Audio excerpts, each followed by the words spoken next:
അച്ഛൻ നഷ്ടപ്പെട്ട വേദനയോടെയാണ് സെഫാനിയ ഇത്തവണ കായികമേളയിലെത്തിയത്. പ്രിയപ്പെട്ട പപ്പയ്ക്ക് ഒരാഗ്രഹം മാത്രമേ ഉണ്ടായിരുന്നുള്ളൂ, ഇത്തവണത്തെ കായികമേളയിൽ സ്വർണ്ണമടിക്കണം. സീനിയർ പെൺകുട്ടികളുടെ പോൾ വോൾട്ട് മത്സരത്തിൽ സെഫാനിയ ചാടി.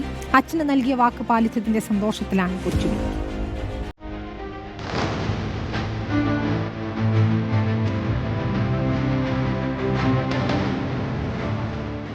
അച്ഛന്റെ ആഗ്രഹം നിറവേറ്റാൻ സെഫാനിയ ഗ്രൗണ്ടിൽ ഇറങ്ങി. പോൾ വോൾട്ടിൽ ഒന്നിച്ചാടിയത് സ്വർണത്തിലേക്കുള്ള ഉയരം.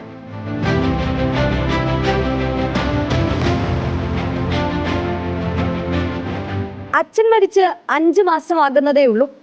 മഞ്ഞപ്പിത്തം ബാധിച്ച് കിടക്കുമ്പോഴും അച്ഛൻ ഓർമ്മിപ്പിച്ചത് സ്കൂൾ മീറ്റിൽ സ്വർണം വാങ്ങണമെന്ന്.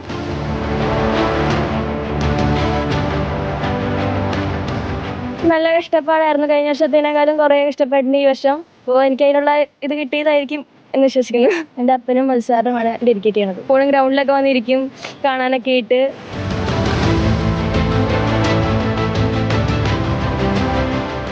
വേദനയിലും അവൾ പരിശീലനം തുടർന്നു. സീനിയർ പെൺകുട്ടികളുടെ പോൾ വോൾട്ട് ഇനത്തിൽ സ്വർണ്ണ നേട്ടം.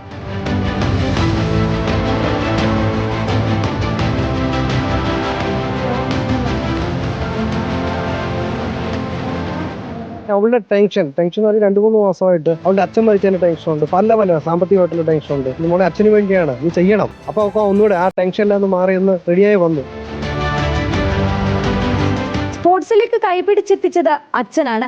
പരിശീലനത്തിനായി എത്തിക്കുന്നതും അച്ഛൻ തന്നെ. ഈ സ്വർണ്ണ നേട്ടം അച്ഛന് സമർപ്പിച്ചു മകൾ.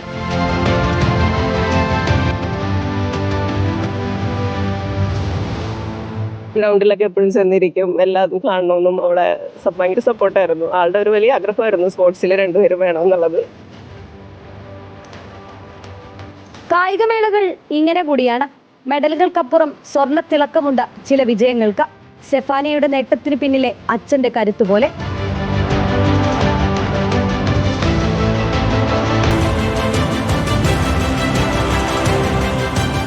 കായികമേളയിൽ നിന്നും വിജിത്തൂർക്കടവിനൊപ്പം reporter Sunisha Yellur, in reporter, Thiruvananthapuram.